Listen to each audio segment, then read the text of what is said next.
E Ele nos entrega esse tesouro maravilhoso, que é o Evangelho, que produz vida. Vida para a vida, eternidade, imortalidade. Isso é as boas novas, as boas notícias da salvação. Através de Cristo, que produz vida para aqueles que estão sendo salvos, para aqueles que estão continuando, caminhando no caminho do Senhor. E esse Evangelho maravilhoso foi entregue à sua igreja, para que nós possamos proclamá-lo, falar dessa boa notícia, falar desse amor de Deus, Salvador. Vasos, nós somos esses vasos, nós somos esse perfume, nós somos esses frascos que contêm esse bom perfume de Cristo, e nós temos que despejar essa fragrância, esse aroma de Cristo que produz vida, literalmente, não só despejar, mas nós devemos descarregar esse Evangelho, esse bom perfume que produz vida para a vida. Aonde está o nosso tesouro? O nosso maior tesouro é Cristo. E aonde estiver o nosso tesouro, ali também estará o nosso coração. E nessa noite eu quero falar sobre isso. Jesus Cristo, aroma de vida para a vida. Abra suas Bíblias na segunda carta de Paulo aos Coríntios. Segunda de Paulo aos Coríntios, capítulo 2. Eu falei que ia pregar sobre esse tema, e me veio essa palavra essa semana, e foi algumas noites trabalhando nela, com vários comentários. Uma palavra muito imponente, uma palavra que tenho certeza que vai fazer morada nos nossos corações. 2 Coríntios 2, do 12 até o 17. O caminho mais excelente, Jesus Cristo, aroma de vida para a vida. 2 Coríntios 2, dos versículos 12 até o 17. Amém? Eu gostaria de ler os pares e dividir essa leitura com os amados, que os amados possam ler os ímpares. A palavra de Deus diz assim: quando cheguei a Troade para pregar o Evangelho de Cristo, vi que uma porta havia se aberto para mim no Senhor.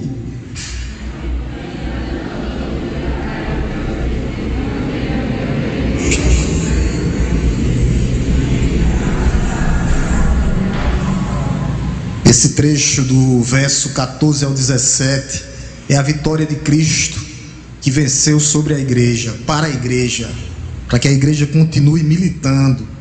Não posso olhar para trás, nem para um lado, nem para o outro. Verso 14 diz assim: graças, porém, a Deus, que em Cristo sempre nos conduz em triunfo, e por meio de nós manifesta a fragrância do seu conhecimento em todos os lugares.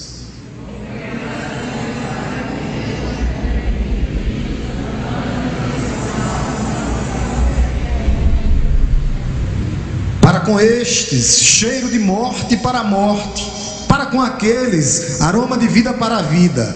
Quem, porém, é capaz de fazer estas coisas?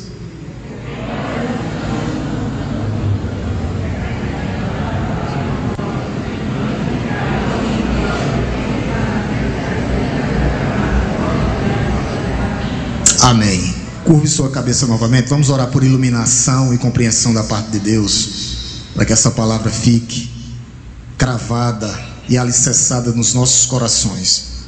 Te agradecemos, Pai, te louvamos, te bendizemos, e nós te pedimos nesse momento, ó Deus, iluminação da tua parte, ó Deus, para que nós possamos entender o que vem do céu, o que vem do alto, o que vem do Senhor.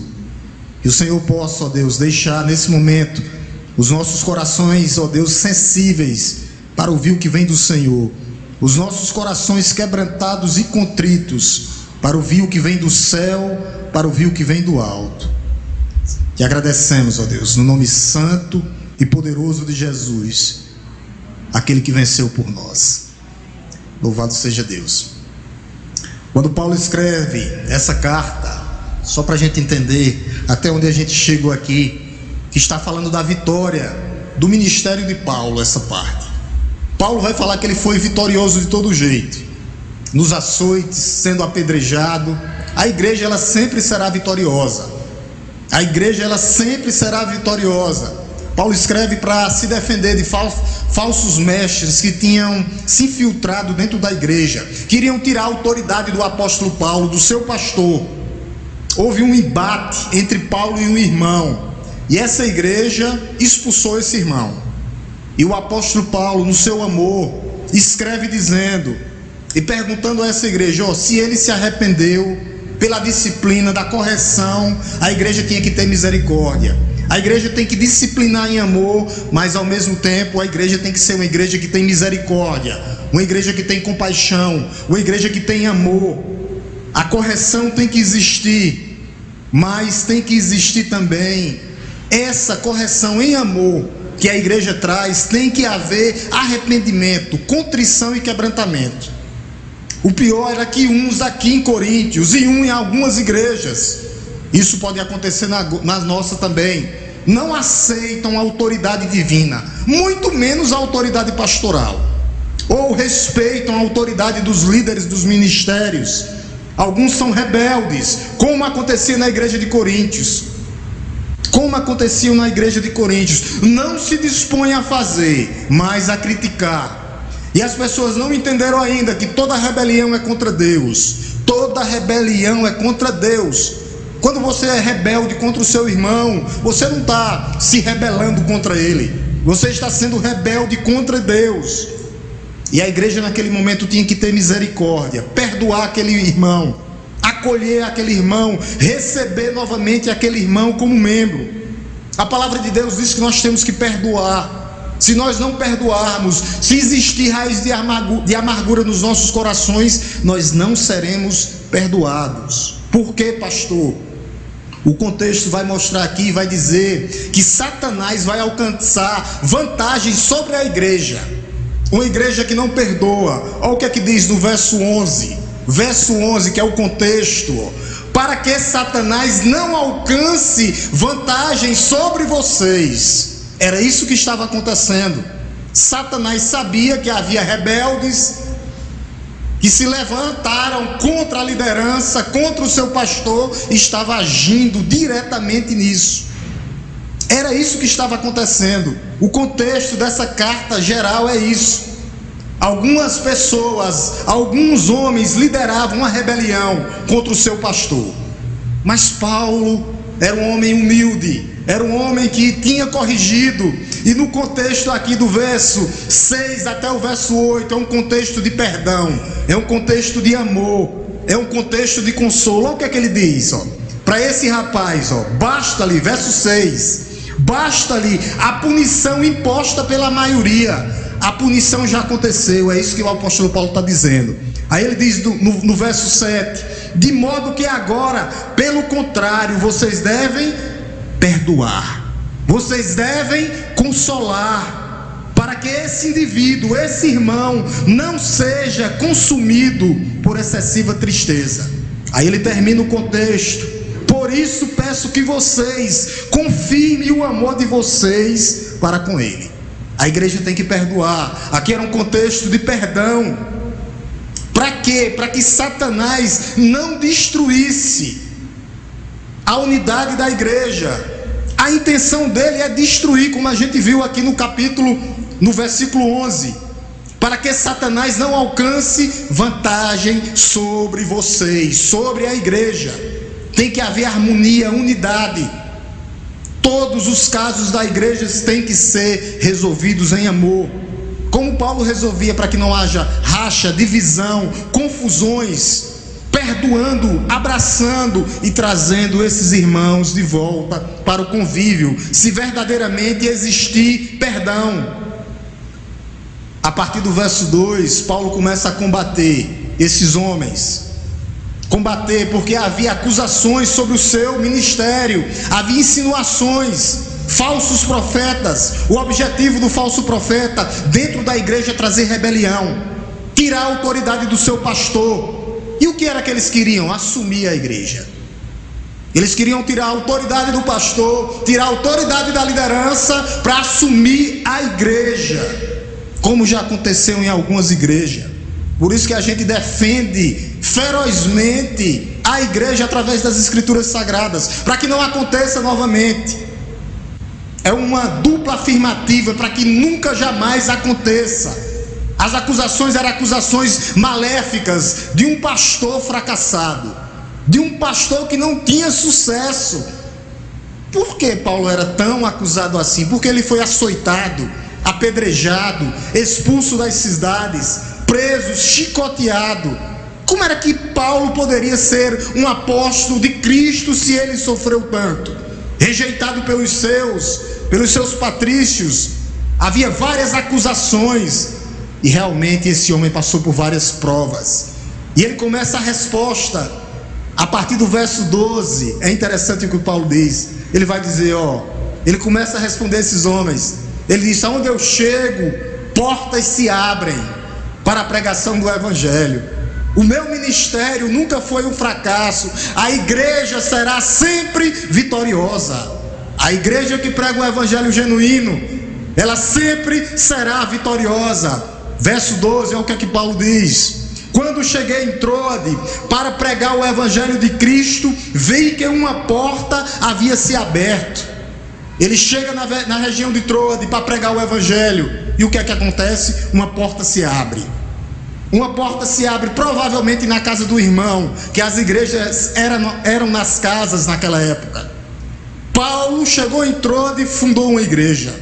Ele disse: ao contrário do que vocês dizem de mim, aonde eu chego, as portas se abrem. Aonde a igreja chega, as portas se abrem. Quando ela chega com o Evangelho genuíno. É isso que o apóstolo Paulo está dizendo. E essa porta, ela se abre aonde? No Senhor. Verso 12. Para pregar o Evangelho de Cristo, uma porta se abriu no Senhor. É Jesus Cristo que abre a porta, e quando Ele abre, ninguém fecha. E quando Ele fecha a porta, ninguém entra, porque Ele é Senhor.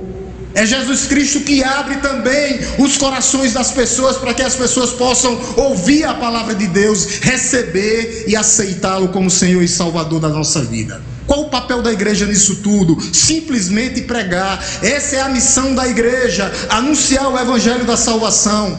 Os pregadores da igreja, as pessoas vão ouvir o Evangelho, mas o efeito está na palavra de Deus, através do Espírito Santo de Deus, conduzindo pessoas. Se há haver conversão, é por causa da graça mediante a fé.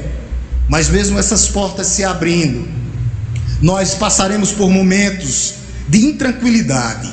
Olha o que é que Paulo estava passando. Ele estava passando por um momento difícil, e nós passaremos também, porque Jesus disse que aqui teremos dificuldades, teremos tribulações. Olha o que é que ele diz do verso 3: no entanto, não tive tranquilidade no meu espírito. Paulo estava intranquilo, Paulo estava angustiado. Não tive tranquilidade no meu espírito.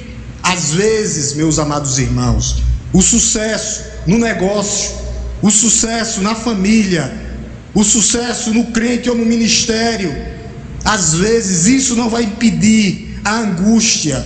O problema é que às vezes nós, como cristãos, fracos e falhos como somos, nós tiramos os olhos de Jesus. Quando a igreja tira os olhos de Jesus, vai haver essa inquietação e essa intranquilidade. Paulo vai dizer aqui: no entanto, não tive tranquilidade. Por quê, pastor? Porque ele não encontrava, Tito não tinha voltado ainda. Olha o que é que ele diz no restante do final do verso 13: porque não encontrei o meu irmão Tito. Meus irmãos, haverá coisas nos nossos negócios, nas nossas famílias, nos nossos estudos, que só acontecerá no momento que Deus colocar a mão, no momento de Deus. O problema é que às vezes Deus abre uma porta e nós duvidamos. O problema é esse: nós começamos um projeto de Deus e não terminamos na casa do Senhor. O problema é esse: começamos e não terminamos um projeto. Às vezes as boas notícias chegam, que as portas se abriram, mas ainda estamos inquietos, ainda duvidamos. Por isso o salmista diz, no Salmo 46: aquietai-vos e saibam que eu sou Deus, Deus está no controle absoluto das nossas vidas. Deus está no controle de todas as coisas. Todas as coisas cooperam no final para o bem daqueles que amam a Deus. A palavra de Deus, ela é penetrante em nossos corações e ela nos tornará vitoriosos, independentemente do que estamos passando. Por isso a palavra para você nessa noite, a primeira é constância. Constância. O que você começou na casa de Deus, você vai ter que terminar. Você não está fazendo para o pastor, para a primeira secretária, para a estatutária, para o tesoureiro, para o administrador, não. Você está fazendo para Deus. O seu é com Deus, não é com o pastor. Você tem que ter constância para começar e terminar. Começar e terminar.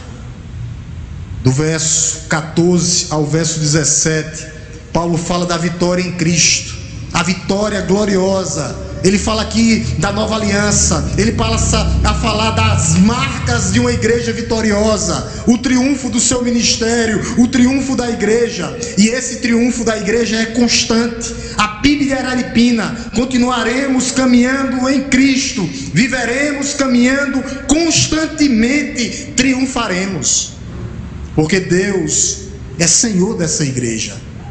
A vitória da igreja, como acontece a vitória do povo de Deus, como acontece a vitória da igreja, como acontece a vitória e por que acontece? Verso 14, graças porém a Deus. É por isso que as vitórias acontecem, graças porém a Deus. Toda vitória vem de Deus. O cristianismo genuíno é um estado de gratidão. Em meio das provações, em meio das dificuldades, nós temos que ser perseverantes. O cristianismo genuíno é conhecido pelo cristianismo sólido, aquele cristianismo que tem o otimismo e a certeza que vencerá. E nós continuaremos perseverante. Esse cristianismo tem que ser um cristianismo sólido, inabalável, durável e indestrutível, por causa de Cristo nosso Senhor. Por isso que graças porém a Deus. Graças porém a Deus. Quando foi a última vez que nós demos graças a Deus? Eu me lembro dos 10 leprosos, lá em Lucas 17. 10 leprosos, só um voltou para agradecer a Deus. Só um acreditou que Jesus era o Messias, que salvou ele. Aquele homem se prostra diante de Deus em estado de gratidão, em estado de devoção. Jesus olha para ele e diz: tu não só está curado, a tua fé te salvou. Nós temos que viver em estado de gratidão, graças porém a Deus. Apesar de tudo que nós vivemos, é Deus quem dirige o nosso destino. Ele está no controle, é Ele que trabalha em nosso favor. É Ele que trabalha para que todas as coisas cooperem. Não existe, meu amado irmão, acaso. Não existe coincidência. Não existe determinismo. Querem mandar em Deus. Não existe isso. Ele é dono do tempo. Ele é dono da história. É Ele que conduz a vida da sua igreja. Nenhum fio de cabelo cai da sua cabeça que Deus não saiba. Por isso o cristão, ele glorifica a Deus nos vales, no vale da sombra da dor, no vale da sombra da morte. É isso que nós devemos fazer, porque Deus está com o controle da história nas mãos, as rédeas estão na sua mão. É Ele que conduz as nossas vidas, os nossos nomes estão nas palmas das nossas mãos. Por isso nós temos que dar graças a Deus. Eu me lembro de Josafá, aquele rei, e lá de 2 Crônicas 20, que vinham os amonitas, os edomitas, descendo contra ele, uma grande multidão. Aquele homem com medo, porque ia ser destruído, cansado, sobrecarregado. Ele fez isso aqui. Ele convocou a Assembleia dos Santos em jejum e oração. Olhou para Deus e disse: estou com medo, eu não sei o que fazer, mas os meus olhos estão postos no Senhor. E Jesus lutou por ele. e a batalha foi vencida, e ele uniu novamente, juntou novamente a congregação, como nós estamos aqui, em estado de louvor, adoração. O que foi que ele fez? Ele agradeceu a Deus pela vitória, por tudo que Deus tinha feito por ele. A luta não é nossa, é Deus que luta por mim e por você. Em toda e qualquer circunstância, a igreja tem que exclamar: graças, porém, a Deus. Os sofrimentos chegarão, mas é um método pedagógico para que Deus esteja tratando cada coração aqui nessa noite. Através de que nós chegaremos à vitória? Através de quem nós chegaremos à vitória? Ele vai dizer: graças, porém, a Deus que nos conduz em Cristo, que é Cristo que nos conduz em vitória. Graças, porém, a Deus que nos conduz em vitória, em triunfo, em Cristo. Aqui a figura que todos os comentaristas são unânimes é um general romano, quando entra em procissão, quando chegava em Roma, entrava em procissão, com os seus inimigos amarrados, uma coroa de louro na cabeça, triunfando, a multidão aplaudindo, e ele sendo ovacionado pelos seus da sua cidade, com as suas carroças, com os seus espólios de guerra. Por isso que o apóstolo Paulo diz: graças, porém, a Deus que em Cristo sempre nos conduz em triunfo. Paulo via a sua vida e o seu ministério em triunfo, apesar de ser chicoteado, apedrejado, surrado, lançado fora das cidades, preso. Ele via o seu ministério em triunfo, e a igreja, ela triunfará. É Deus que nos conduz em triunfo através de Cristo. A vitória vem de Deus. A vitória vem de Deus. Nós não construímos, meus irmãos, o caminho para o sucesso. Não é pelo esforço humano que nós triunfaremos, mas é pelo que Deus fez por nós. É Deus que nos conduz vitoriosamente. O poder não vem do homem, mas vem de Deus. A força não vem de dentro, mas vem do alto. A questão não é autoajuda, mas a ajuda que vem do alto e do céu para conduzir a sua igreja. É isso que acontece. Eu não tenho nada com isso, claro que nós temos. Nós temos que disponibilizar o nosso coração para fazer a vontade de Deus. E esse triunfo, essa vitória é na alegria e na dor. A igreja será vitoriosa na alegria e na dor, na doença e na prosperidade, na adversidade e na aprovação. Você será rejeitado ou aprovado, na alegria ou na dor. A igreja no final será vitoriosa, porque Cristo venceu por nós. Por isso nós louvamos a Ele nessa noite em estado de adoração. Os falsos profetas e apóstolos que tinham se inserido nessa igreja para tirar a autoridade, os impostores fraudulentos, viram que o apóstolo Paulo no final saiu vitorioso. Nós sairemos vitoriosos. Nós sairemos vitoriosos. Eu lembro-me de José com os seus irmãos, aquele que passou vários anos na prisão, vendido pelos seus irmãos, preso, humilhado, mas Deus tirou aquele homem da prisão, o elevou ao maior status que existia no Egito, e José foi chamado sustentador da vida, Zafenate Paneia, o sustentador da vida. E depois de mais de 20 anos, ele olha para os seus irmãos e diz: vós, na verdade, intentaram o mal contra mim, porém Deus o tornou em bênção. A igreja sempre se tornará, sempre sairá vitoriosa. A figura aqui continua, é de um triunfo romano, através de Deus que nos conduz em triunfo em Cristo, sempre é em Cristo. Versículo 14 é o que ele diz novamente: graças, porém, a Deus que em Cristo sempre nos conduz em triunfo. Em Cristo, o motivo, a causa, a circunstância é Cristo. Em Cristo, Deus sempre nos conduz em triunfo. Cristo é o nosso grande general, que veio ao mundo e já derrotou o nosso maior inimigo, Satanás. Ele não veio matar 5.000 pessoas, não, ele morreu por nós. Jesus Cristo ainda tomou para si os seus espólios, que eram as nossas almas, que estavam cativas, e ele agora nos dá paz. Ele nos resgatou de uma prisão, ele venceu por nós em Cristo. Cristo é quem luta por nós. Como Cristo nos conduz em triunfo?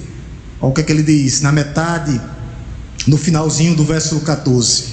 Ele diz assim: sempre nos conduz em triunfo, e por meio de nós manifesta a fragrância do seu conhecimento em todos os lugares.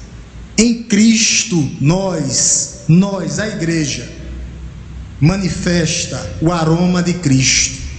Deus usou os profetas no Antigo Testamento, Deus usou os apóstolos, os seus ministros. Hoje ele usa a sua igreja para exalar o bom perfume de Cristo.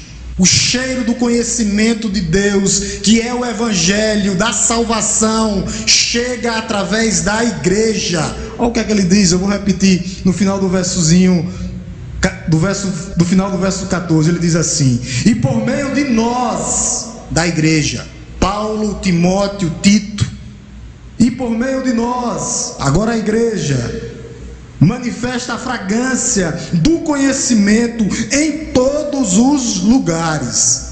Deus se manifesta através de uma igreja fiel, que prega a palavra de Deus fielmente. O evangelho é o aroma do conhecimento que vai chegar a todas as pessoas. Deus é conhecido pelas suas grandes obras, mas ele é conhecido pela sua graça. Deus, ele se revela na criação, se revela através das escrituras e se revela através do seu Filho. Quando nós pregamos o evangelho de Cristo, nós espalhamos o conhecimento de Deus que vem através da pregação do evangelho. Esse é o papel da igreja. A igreja é o bom perfume de Cristo. A igreja fiel e verdadeira é o bom perfume de Cristo. Não sou eu que estou dizendo, é o apóstolo Paulo. Olha o que é que ele diz no verso 15. Verso 15.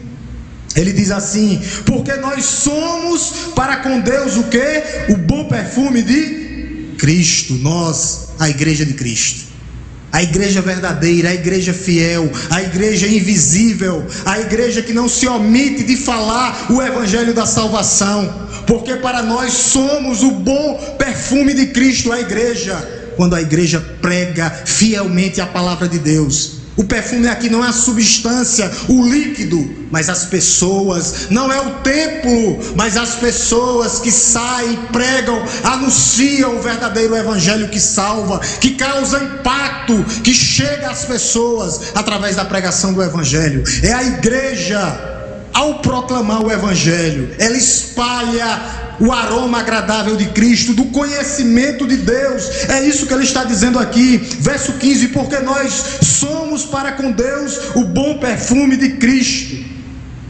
É isso, igreja do Senhor, o bom perfume de Cristo. Não só o perfume, mas o bom perfume de Cristo. Não é qualquer coisa, não é qualquer coisa. Nós somos preciosos para Cristo, sim. Os verdadeiros crentes, os fiéis, aqueles que vão perseverar até a morte.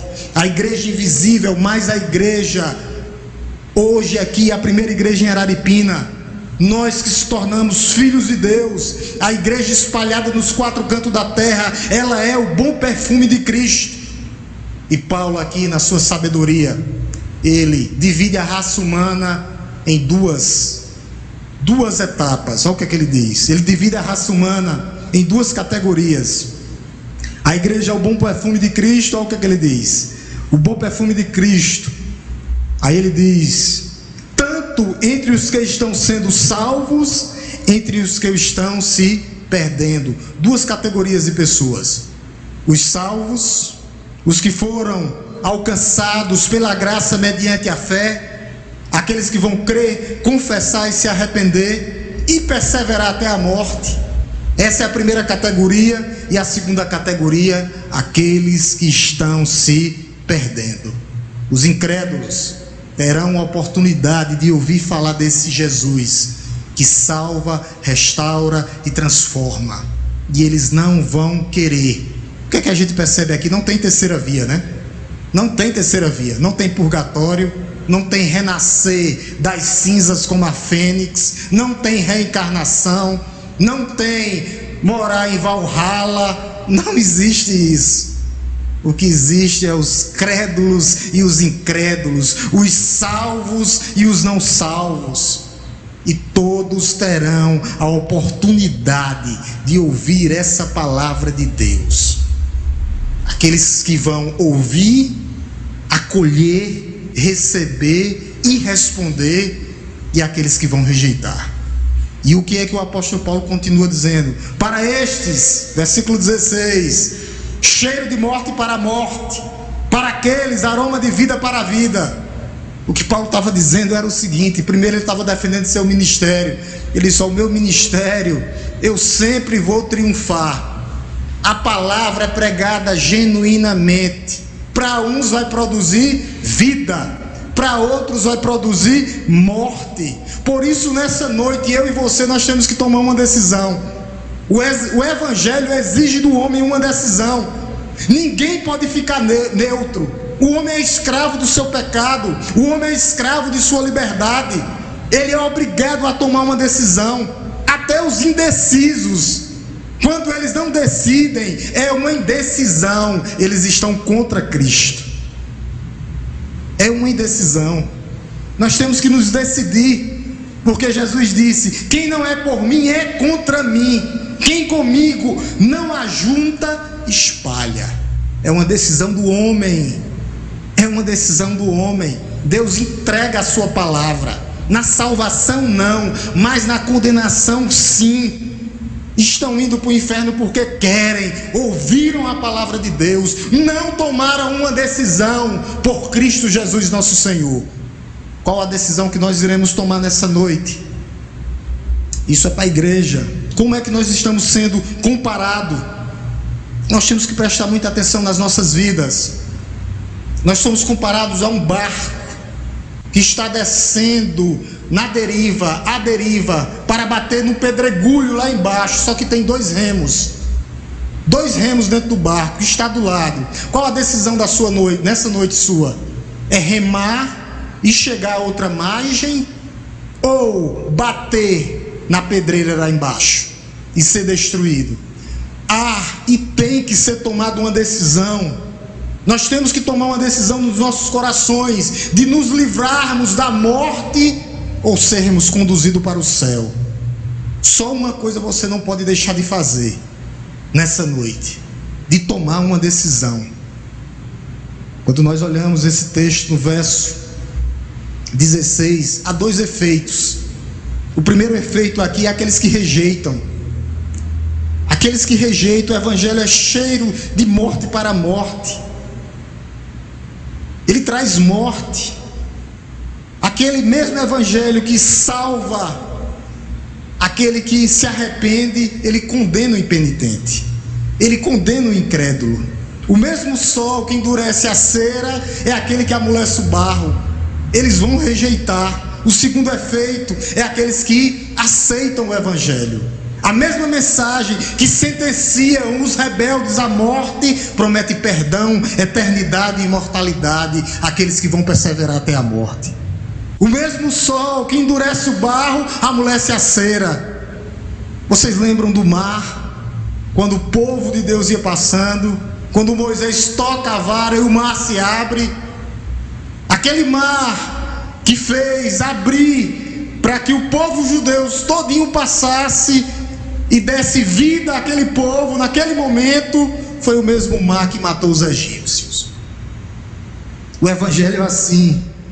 Ele é cheiro de vida para a vida, mas é cheiro de morte para a morte. No finalzinho do verso 16 ele faz uma pergunta ao apóstolo Paulo: quem poderá? Quem, porém, é capaz de fazer tudo isso que foi falado até agora? A igreja está fazendo? Os obreiros estão fazendo? Os líderes estão fazendo? Nós estamos fazendo isso, produzindo o bom aroma de Cristo aonde nós passamos. Nós estamos exalando o bom perfume de Cristo. Nós estamos sendo cheiro de vida para a vida aonde nós pisamos a planta dos nossos pés. Nós estamos pregando o evangelho genuíno, verdadeiro e com fidelidade. A igreja é uma igreja fiel, que vai perseverar até a morte.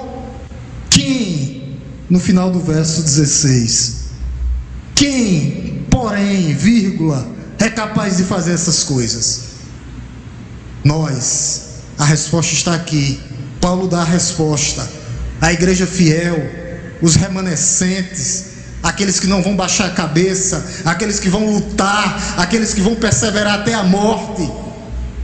Eu saindo de casa e anotando lá a história de uma mulher chamada Felicidade. Felicidade, no século I, foi pega pelos Césares romanos, Marco Antônio na época, e ela foi presa. Pegaram os seus 5 filhos na época, mataram o mais velho na frente dela. Ela olhou para os outros 3 e disse: não neguem Jesus, não neguem Jesus. Depois mataram os outros 3 e por último degolaram o último filho dela, 5 filhos dela, 5 filhos. E aquela mulher disse, eu anotei aqui, ela disse: mesmo eu viva, vencerei vocês, e se eu morrer, minha própria morte será vencida em Cristo em cima de vocês. Aquela mulher não negou Jesus, aqueles filhos não negaram Jesus. A igreja verdadeira, ela não nega Jesus. Os remanescentes fiéis, ela não nega Jesus. Por isso que o apóstolo Paulo fala aqui, e ele fecha no verso 17, dizendo isso aqui, para que a igreja possa continuar para estes, verso 17, porque nós não estamos como tantos outros, não. A igreja aqui não mercadeja o evangelho. Olha o que é que ele diz: mercadejando a palavra de Deus. Pelo contrário, em Cristo é que falamos, na presença de Deus, com sinceridade da parte do próprio Deus. Nós não mercadejamos o evangelho, nós não mercadejamos a palavra de Deus. A igreja fiel prega a palavra fiel, não adultera, não altera, não atrai por meios escusos, não, nem por métodos escuros, não.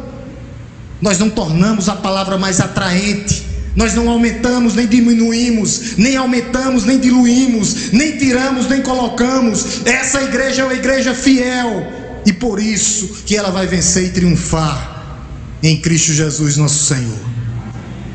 Por esse motivo, nunca jamais abandonaremos o Senhor, nunca jamais vamos mercadejar o evangelho, porque o apóstolo Paulo vai dizer: nós não estamos como muitos outros. Essas outras igrejas, eles usam métodos errados, motivos errados a respeito da pregação dos evangelhos. Os obreiros querem fazer do seu ministério um negócio para ganhos pessoais, para encher seus bolsos. Eles usam métodos, eles adulteram, tiram a palavra de Deus, não falam o evangelho verdadeiro e genuíno. Eles querem tornar o seu ministério pessoal. Isso é ambição, vaidade. Por isso Paulo diz aqui: essa igreja não será como muitas outras, não, mas como nós devemos pregar o evangelho. O que é que Paulo diz na parte B do versículo 17? Como a igreja tem que pregar o evangelho? Ele diz assim: pelo contrário, em Cristo é que falamos na presença de Deus. É assim que essa igreja prega há 51 anos. Nós anunciamos o evangelho em Cristo, em nome de Cristo, e Deus como testemunha. Se nós não estivermos fazendo isso, nós estamos errados. Nós pregamos o evangelho em Cristo, somente em Cristo, e Deus como testemunha. Deus é testemunha dessa igreja. Ele ouve tudo, Ele sabe tudo que nós falamos. Paulo nunca falou de si mesmo, não, mas ele falou pelo e em Cristo e pelo próprio Deus. Paulo nunca foi a fonte da mensagem, ele nunca inventou mensagem, não, mas ele era o instrumento, o canal de bênção para abençoar. Ele nunca gerou uma mensagem e nós também não geramos, nós simplesmente transmitimos, não há nada novo. Ele não é dono da mensagem, eu não sou dono da mensagem, eu sou servo da mensagem. Por isso que a mensagem vai chegar ao seu coração, porque Deus é o dono da mensagem, é o Senhor da mensagem, é através de Cristo e por Cristo, somente isso. Paulo fala em Cristo e na presença de Deus como testemunha, nunca usou estratagemas, negócios fraudulentos, manobras, esqueminhas, tramóias, truques, nunca usou, porque nós não precisamos disso. O que nós precisamos é ser íntegros e pregar a verdade de Deus. A verdade de Deus. Ele prega uma mensagem que vem de Deus, na presença de Deus. É só isso que Deus quer de nós. Não precisa mais nada. Além de nós falarmos para homens, que nós estamos falando aqui, irmãos, nós precisamos falar na presença de Deus e como Deus, como testemunha. Ele é o nosso testemunho, é Ele que dá testemunho de nós, do que nós estamos falando. Qual a intenção de eu pregar essa palavra hoje aqui nessa noite? Qual a intenção do meu coração? Mas como nós devemos pregar, anunciar essa palavra? Ele fecha no finalzinho do verso 17 para encerrar. O que é que ele diz? Com sinceridade e da parte do próprio Deus. É assim que nós devemos pregar, com sinceridade. Paulo fala com sinceridade e da parte do próprio Deus. A palavra sinceridade aqui no grego, é que Paulo está pregando a luz do sol. A testemunha é o sol, a luz do sol, claro, transparente, íntegro, fidelidade. As pessoas carecem de nossa sinceridade, mas ela carece muito mais da autoridade que vem do céu. A mensagem de Paulo, ela é divina, o seu método é transparente, a sua motivação é santa. Por isso que ele prega a palavra. Ele nunca pregou para ganhar lucro, nunca pregou para fazer arrumadinho, nunca diluiu a palavra, mas ele prega para manifestar o aroma do conhecimento de Deus. É isso que nós temos que fazer, para que pessoas sejam alcançadas, para que pessoas sejam tratadas através desse evangelho. Esse evangelho trata, como tratou os nossos corações um dia. Ele trata as amarguras, ele trata a depressão, ele trata as oposições que você está tendo, ele trata a alma, ele trata o corpo, ele trata o espírito, ele trata de dentro para fora, ele trata por completo. Ele está tratando as nossas vidas, ele está cuidando das nossas vidas. Por isso o evangelho é diluído. Nós não podemos mercadejar, nós não podemos adulterar. O que nós precisamos é falar. A igreja é o bom perfume de Cristo. Nós temos que pregar esse evangelho. Nós temos que ter discernimento. Nós temos que ter iluminação do céu do alto. O que Deus quer da sua igreja é que a sua igreja seja uma igreja fiel. Fiel no pouco e fiel no muito. Fiel no muito, fiel por completo. Ele não quer somente o meu braço, ele quer o sacrifício completo, a minha vida. E os seus mandamentos não são pesados. Por isso que ele está oferecendo isso a você. O que é que está faltando para que nós possamos nos doar completamente, totalmente? Você sabe, que Deus sabe como é que você está tratando o evangelho dele, como é que você está tratando a casa dele, a displicência no seu coração. Deus sabe como é que nós estamos vindo para a casa do Senhor. Se você pegou alguma coisa para fazer, termine, porque você está fazendo para Ele, você não está fazendo para pastor, você não está fazendo para membresia. Você lembra o que Jesus disse? Terei zelo pela casa do Senhor. Você não está tendo para homens, você está tendo para Deus. Você não está fazendo para ninguém, você está fazendo para Deus. Que nós possamos ser instrumentos para que nós possamos exalar esse bom perfume de Cristo, aonde quer que pisemos a planta dos nossos pés.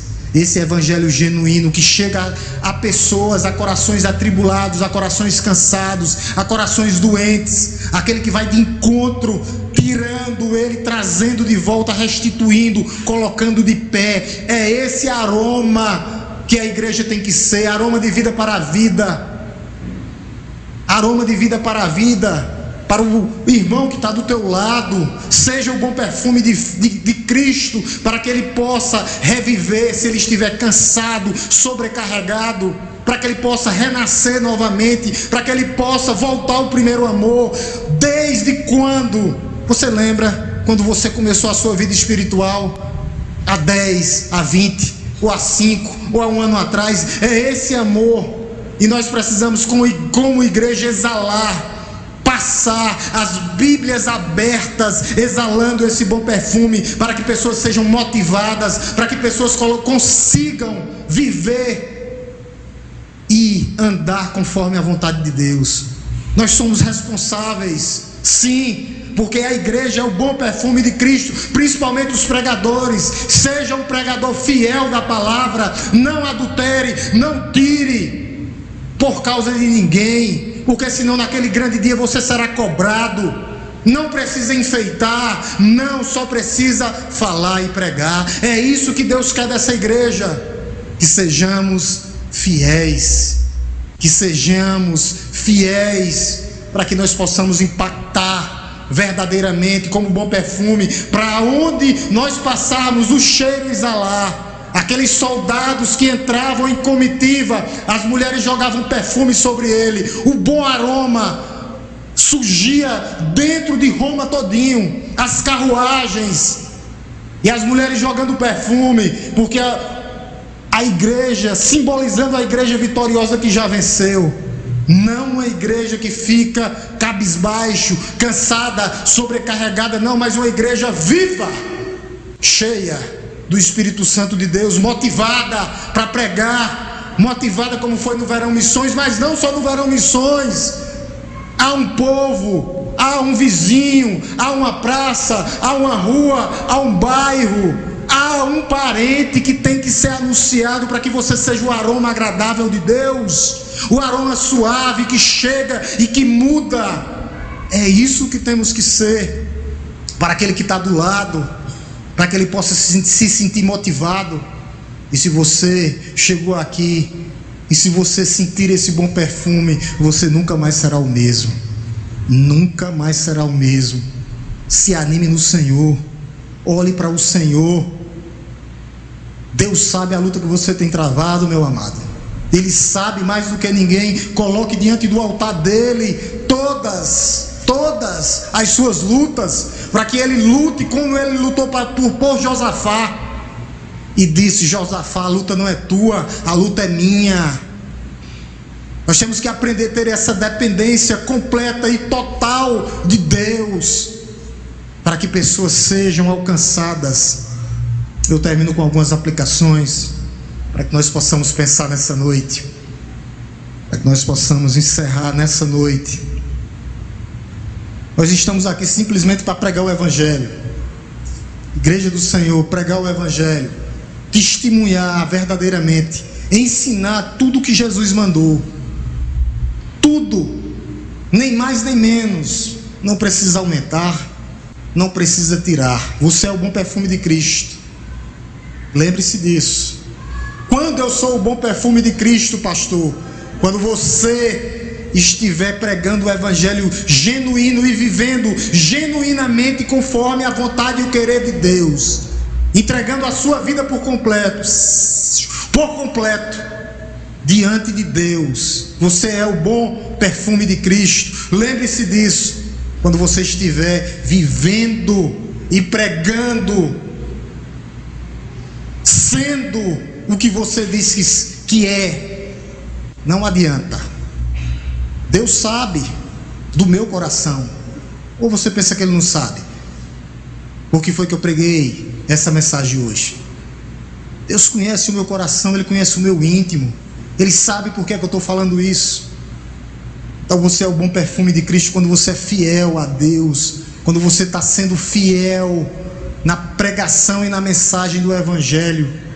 É Paulo que diz aqui: somos o bom perfume de Cristo.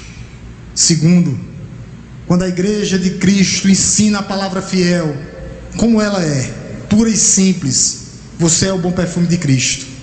Quer as pessoas acreditem ou não, quer as pessoas sejam convertidas ou não, quer as pessoas se convertam ou não, Deus quer que sejamos fiéis, Deus quer que sejamos autênticos, Deus quer que sejamos verdadeiros, porque os resultados estão nas suas mãos.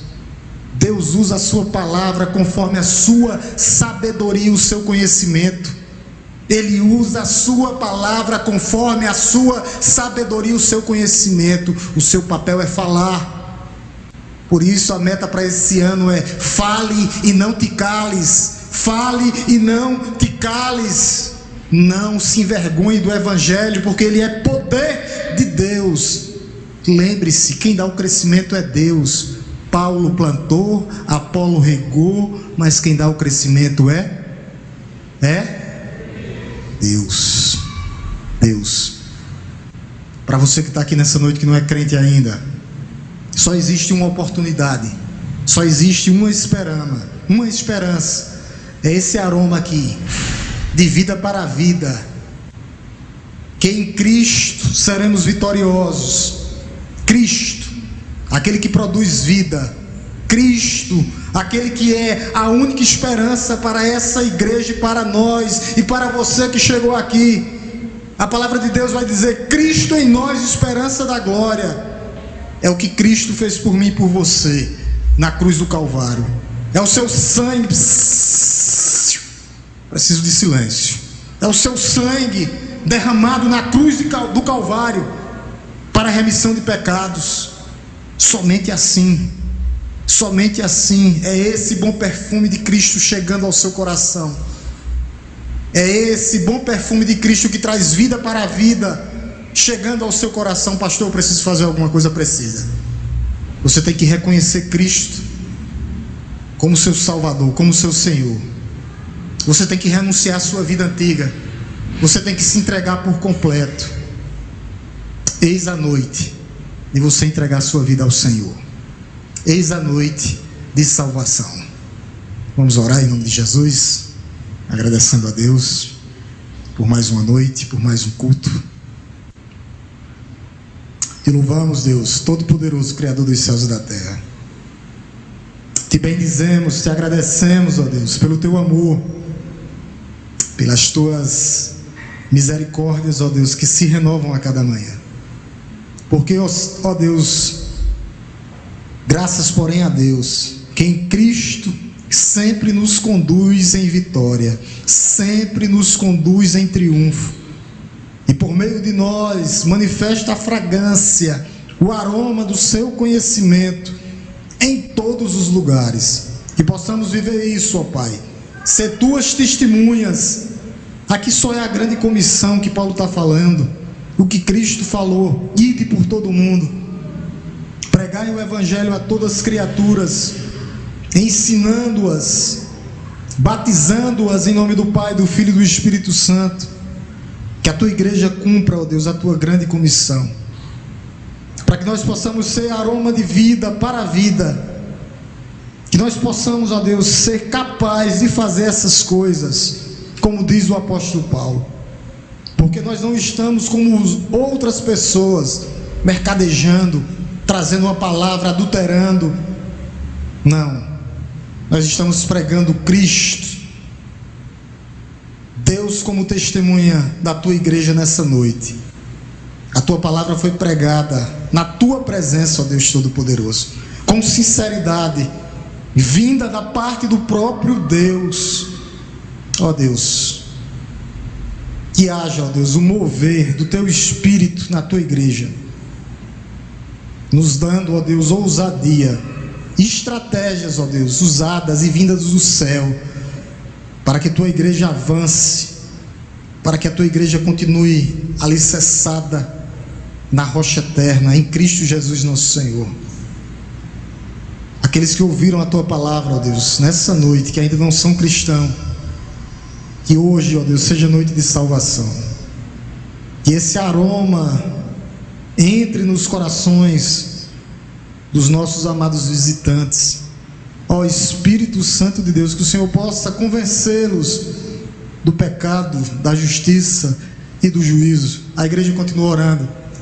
Há alguém nessa noite que quer receber Jesus como Senhor e Salvador da sua vida, que entendeu essa mensagem, que Jesus Cristo é o aroma de vida para a vida, e só Ele pode trazer vida, e quer confessá-lo diante dos homens e diante de Deus como seu único e suficiente Salvador.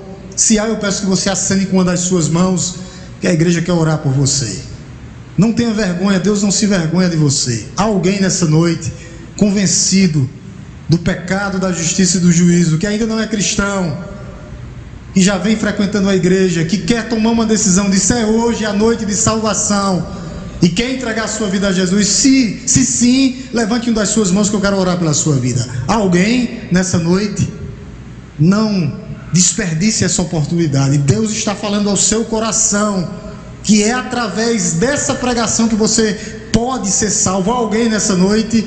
Se há, levante uma das suas mãos que a igreja quer orar por você. Se não há, que Deus possa te dar uma nova oportunidade. Ainda na tua presença, Pai, nós te louvamos nessa noite, ó Deus, com alegria, porque a tua palavra nos mostra aqui que a tua igreja sempre será vitoriosa. Nós triunfaremos, ó Deus, em Cristo, através do que Deus fez por nós, como nossa testemunha. Nós seremos mais que vencedores em Cristo Jesus, nosso Senhor. Que o amor de Deus Todo-Poderoso, Criador dos céus e da terra, que a graça redentora, salvadora, redentora do nosso Senhor e Salvador Jesus Cristo, e que as doces consolações do Santo Espírito esteja conosco, não só hoje, mas todos os dias das nossas vidas. Oração silenciosa, a igreja se despede.